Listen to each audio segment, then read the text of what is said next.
Hello everyone, Yuri from Capcom Unity here with another round of video tutorials for Monster Hunter 3 Ultimate, which is out now for Wii U and 3DS. If you haven't seen a previous video, it's definitely worth a look. It goes over some of the basics of the game, such as quest, gathering, and items. This time, we'll take a look at character movement and each individual weapon type. First thing you'll notice is that movement in Monster Hunter is somewhat different from most action RPG games. You run with the left analog stick or slide pad, dash by holding the R button at the cost of some stamina, and evade by pressing B. But once you draw your weapon, your running speed will vary depending on the weapon you're holding.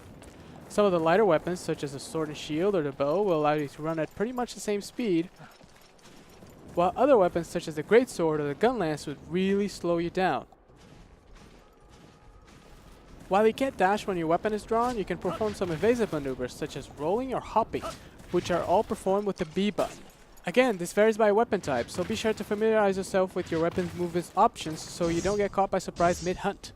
You start off with one of each weapon type, so it's worth taking each of them for a quick spin at the Moga Woods and just figure out all your attacks, movement, evasive options, and how long each animation takes to play out. This definitely pays off in the long run, so let's go over them real quick.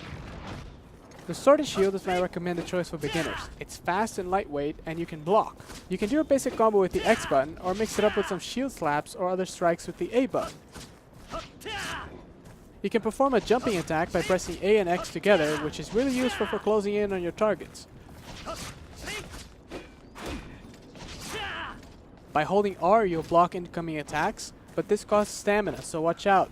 And just so you know, the Sword and Shield is the only weapon type that lets you use items without having to put it away.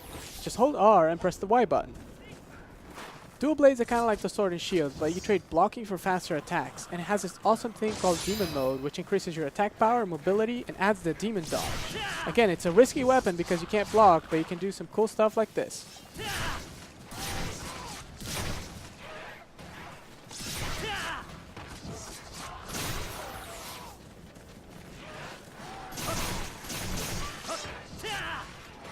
Now watch how the greatsword gets really slow.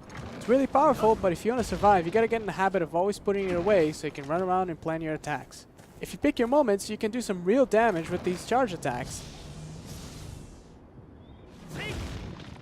And you can block with the side of the blade. The longsword is also really cool. You can't block with it, but it's a lot faster than the greatsword, and some of its moves have evasive properties. And by landing a bunch of hits, you fill the spirit gauge, which boosts your attacks and opens up new attack combos with the R button. That's called a spirit combo, and if you manage to hit a monster with the final strike, you get an even bigger attack boost. The hammer is another really strong weapon, and it causes impact damage, allowing you to knock monsters out if you hit them in the head enough times. It's not too fast, but not too slow either, but it really relies on your stamina to hold its charged attacks. Note that there's many ways you can end that charge move, and you can even cancel it by rolling.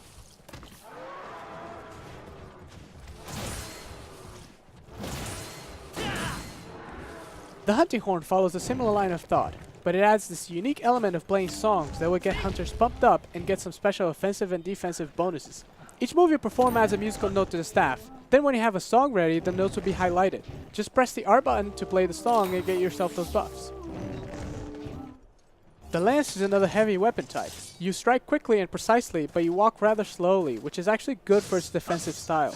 The huge shield helps a lot with blocking and even countering attacks. And you can also perform a charged sprint to catch up with your targets or hit them multiple times in a row.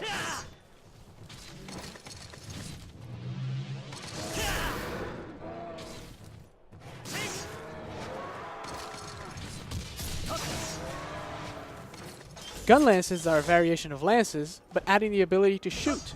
Different gun lances will have different types of firepower, but all of them have multiple ways of firing.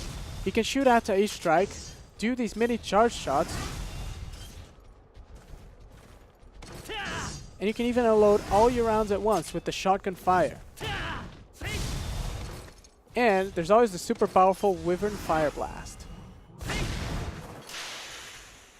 The Switch Axe is a really interesting weapon type that gives you two attack modes. In Axe mode, you move around a bit like a longsword, and your attacks reach quite far actually.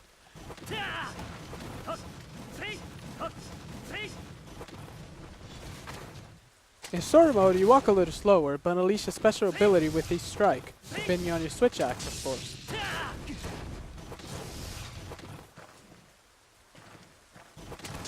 Also in sword mode, you can perform a massive elemental discharge.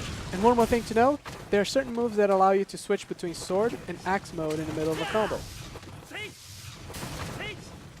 Now bowguns are long-range weapons that support a variety of ammo types, from regular bullets all the way to piercing, explosive, and even element-based rounds.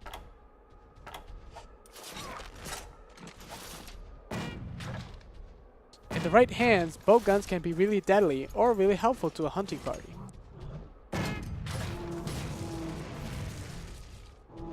Light bowguns are the faster of the two types, but they generally get more recoil out of each shot. Also, some light bowguns will allow rapid firing of specific weapon types. Heavy bowguns, on the other hand, are a lot slower, but they're much more powerful. They benefit from being steadier and having the unique ability to enter crouching fire mode, allowing to fire away a specific ammo type without needing to reload. And you can also attach a shield component to your heavy bowgun to help you out with defense. The bow is also a long-range weapon, but focuses more on mobility and constant firing.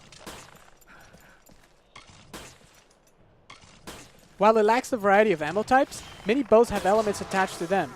Also, most bows allow you to apply coatings to enhance or modify your arrow's element. And each bow has a set of different arrow patterns that it can shoot, such as spread, rapid, pierce, etc. Just keep in mind that these cannot be changed, so choose wisely.